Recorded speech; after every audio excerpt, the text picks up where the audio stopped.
First of all, what question is being raised? What evidence is being presented? What's the quality of the evidence? What counter-evidence is there? The topic, of course, is what system Srila Prabhupada instituted in regard to initiations after his departure. Toward the end of the presentation you just heard, a lot was said about the qualification of a person who serves as guru, whether he has to be liberated or whether less than that is adequate. This is a question I don't propose to deal with, because it's not the question on the floor. The question on the floor is, what system did Srila Prabhupada institute? If he instituted a Ritvik Guru system, then the question about the qualification of Guru is not urgent. We can put it off. The main business is to get these Ritviks in place. On the other hand, the question of the qualification of Guru, whether he has to be liberated and so on, that becomes urgent only if your other premise is wrong. Only if Prabhupada didn't institute a Ritvik Guru system for initiation after his departure. If you're wrong, then it becomes an urgent question. Who's qualified to initiate after Prabhupada? If you're right, the Ritvik Guru system is the system. We can talk about those other things later. So the question I'm going to deal with is the question of the Ritvik Guru system. Is this what Srila Prabhupada wanted? Now, what's the evidence that's been put forward to the effect that it was? We've had detailed evidence to the effect that Srila Prabhupada, during his presence, put in effect a Ritvik Guru system, starting back from the days of Nandan Maharaj and Prabhupada authorizing people to chant on beads, and continuing up through the time when he was saying, it doesn't matter, you don't have to consult me, whoever you think is all right, initiate him, give him a name, put the name in my book. The evidence is uncontrovertible, it's thorough, it's exhaustive, it's accepted by just about everyone. We don't intend to argue that.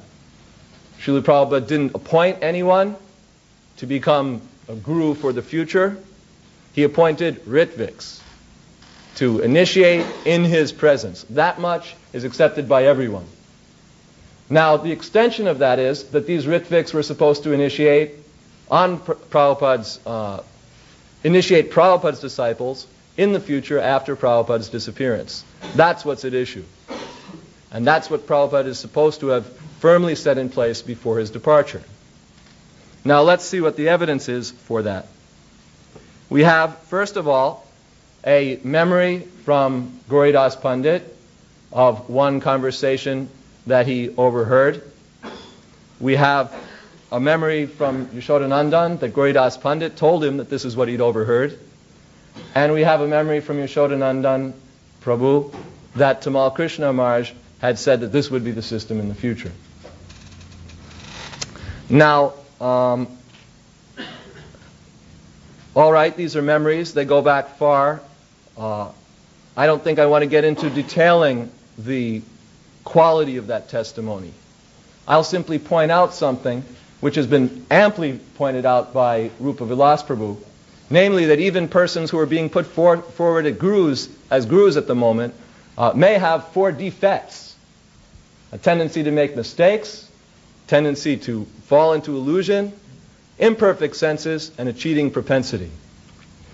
If you're prepared to argue that even the present leaders of the Krishna consciousness movement have these 4 propensities, I assume that you're unwilling to exempt Yashodanandan Prabhu and Gauridas Pandit from those 4 same defects. Okay. So we have these brief memories, one sentence from Tamal remembered and one sentence from Srila Prabhupada allegedly remembered.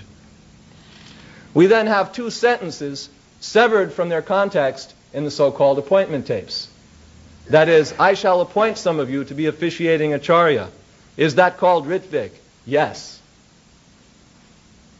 This is essentially the totality of Srila Prabhupada's statements on the matter that we have available to us in recorded form. I shall appoint some of you. Is that called Ritvik? Yes. Finished. Later in the same conversation, we find, well, I'll come back to that later. No, I won't come back to it. I'm going to deal with it right now. Later in this same tape, we find Srila Prabhupada saying, they are his disciples who is initiating, his grand disciples. The comment from Rupa Vilas Prabhu is, this statement by itself is hard to follow. I submit that this statement by itself is easy to follow. Spiritual master, disciple, grand disciple. It's very clear what's being talked about. You can't have a grand disciple unless the spiritual master initiated a disciple and that disciple initiated his disciple. That's how you get disciples, grand disciples, great-grand disciples, great-great-great-great-grand disciples, and so on. That comes up in the same conversation referred to. And Rupa Vilas's way with dealing with it is to say, gee, this is hard to follow, isn't it? I submit that it's not. What other evidence is there? There's a letter to Kirtanananda Swami from Tamal Krishna Maharaj in which much has been made of the word henceforward, which means from now till some indeterminate time in the future.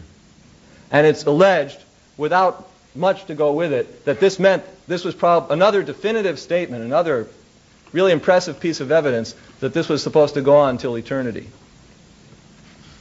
Finally, we have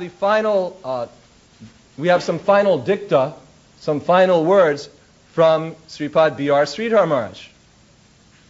What impresses me about the evidence, about this piece of evidence, is that it indicates how desperate you are for evidence. If I'm looking for evidence, the last evidence I'm going to use is evidence from a person I previously blasted all over my publication. After I've previously argued that we've made the greatest mistake in the world by going to this person, that he's unfit in so many ways, to then go back and say, and here's some really good evidence for you. My goodness, what does it mean about the evidence available? It means that it's scanty as anything, and you're reaching the bottom of the barrel. By that I don't mean to discredit Sripad Sridhar Maharaj by saying when you go to evidence that you've rejected, or from a source you've rejected, and then come back and say, well, here's a good source of evidence. What does it mean? Either you accept a source of evidence as an authority, or you reject it. You don't pick and choose at your whim. Now, counter evidence. The first question that might legitimately be asked is put by Rupa Vilas Prabhu. It appears on page 10 of Vedic Village Review. The first challenge to a Ritvik system may come. What is the precedent for such an arrangement in our Gaudiya Sampradaya? You don't have to look at it. That's about as much as I'm going to quote. I'm going to quote one more sentence. What's the precedent for such an arrangement in our Gaudiya Sampradaya? And the answer given is, in reply, we must all admit insufficient knowledge of our Sampradaya history to authoritatively and completely answer such a question. Now, when you say that a little bit more pointedly, what it is there is none. What's the evidence for a precedent? There is none. We haven't come up with any, period. And it leaves room that perhaps in the future, at some other time undesignated, there might be evidence forthcoming. Everyone knows what Srila Prabhupada's policy was on post-dated checks. We do not accept them. And we regard it as evidence of bluffing. There is no precedent.